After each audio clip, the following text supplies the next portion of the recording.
नमस्कार, आप देख रहे हैं एक्सप्रेस न्यूज में आपके साथ आशुतोष आनंद। इस वक्त हम गोड्डा के कारगिल चौक पर हैं और कारगिल चौक पे होने का वजह है कि यहाँ पर लगातार दो पार्टियों ने प्रधानमंत्री नरेंद्र मोदी का पुतला दहन किया है। पुतला दहन इसलिए किया है कि मणिपुर के कांगकोपी में बीते दिन जो घटना हुई है उसकी निंदा चारों ओर हो रही है। सुप्रीम कोर्ट के मुख्याधीश ने जब इस विषय पर संज्ञान लिया तब जाकर कुछ लोगों पर केस दर्ज होता है, एक व्यक्ति पर कार्रवाई होते हुए जेल भेजा जाता है।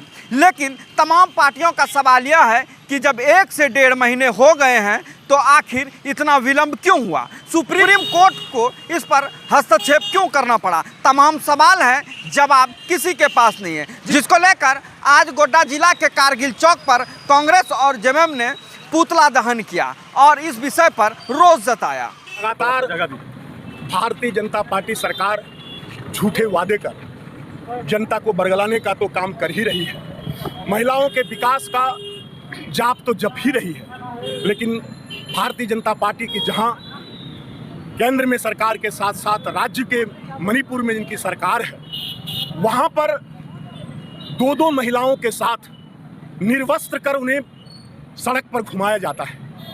उनके घर के गार्जियन, उनके पिता जब विरोध करने आते हैं तो सरेआम उनकी हत्या कर दी जाती है। उनका छोटा भाई यदि विरोध करने पहुंचता है तो उनकी बहन के 20 साल बहन के सामने उनकी हत्या कर दी जाती है। और लगातार ये घटना 4 मई की है और 4 मई की घटना घटने के बाद न FIR होता है, न कोई सरकार के द्वारा, प्रशासन के द्वारा कार्रवाई की जाती है।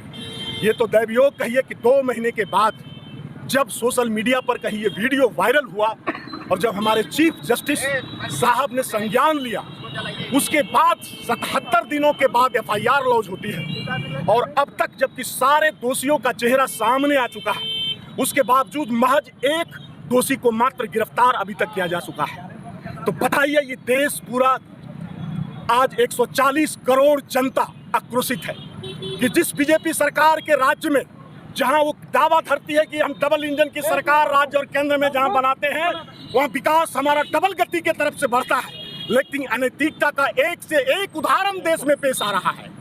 राष्ट्रीय महिला पहलवान जो महिला है वो धरना प्रदर्शन करते करते रोते रोते सड़कों पर थक रही है, जिसमें इनके बीजेपी के मंत्री उसमें इन्वॉल्व होते हैं।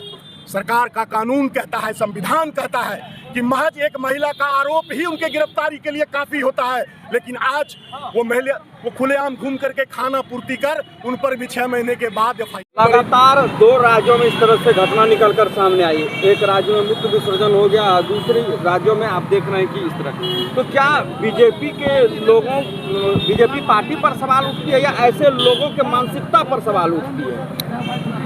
निश्चित तौर पर आपका जो ये कहना की ये जो आपका कहना है, लोगों पर सवाल ये नहीं उठता है। भारतीय जनता पार्टी की इतनी मजबूत सरकार जो हमेशा महिलाओं को पढ़ाने, बेटी पढ़ाओ बेटी बचाओ को नारा देती है, और वो सरकार के शासनकाल में जहां डबल इंजन की सरकार हो, बीरेन सिंह मुख्यमंत्री हो, जो मणिपुर आज 2.5-3 महीने से जल रहा है, सैकड़ों हजारों लोग बेघर हो गए, 160 लोगों की मृत्यु हो गई, और वहाँ 2 ऐसी महिलाओं को निर्वस्त्र करके, नंगा करके जलाया जाता है, उनके साथ रेप होता है।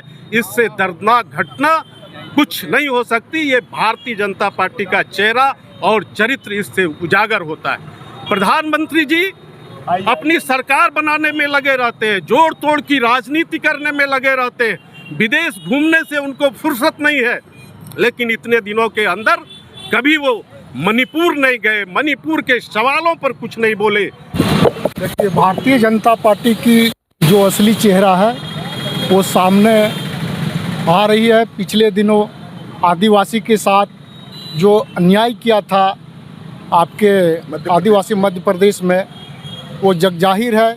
इस बात बोलिए। लगातार आदिवासियों पे ही इस तरह की घटना हो रही है, क्या मानसिकता पर सवाल उठता है? लोगों पर, ऐसे लोगों के मानसिकता पर सवाल उठता है या बीजेपी पार्टी के लोगों पर मानसिकता पर सवाल उठता है? देखिए, कुछ तो लोगों के पर ही भी है सवाल, लेकिन बीजेपी से जो सरकार है, अगर प्रदर्शन हुआ है बीजेपी सरकार के लिए हुआ है। उन्होंने जो मणिपुर में जो केस जो लेडीज़ लोग के साथ जो किया गया है, जो निर्वस्त्र करके उन लोगों को पूरा बाज़ार घुमाया गया है, ये बहुत ही ख़राब चीज़ है। हम बस झारखंड मुक्ति मोर्चा से कहना चाह रहे हैं कि या तो न्याय दीजिए या तो आप अपना गद्दी छोड़िए, या तो सीएम अपने वहाँ मणिपुर के सीएम अपना गद्दी छोड़े या तो प्राइम मिनिस्टर अपना गद्दी छोड़े। अगर आप गद्दी नहीं अपना केंद्र में सरकार नहीं चला सकते या अपने राज्य में सरकार नहीं चलाते तो गद्दी छोड़िए। आपको कोई अधिकार नहीं इतने रिस्पेक्टिव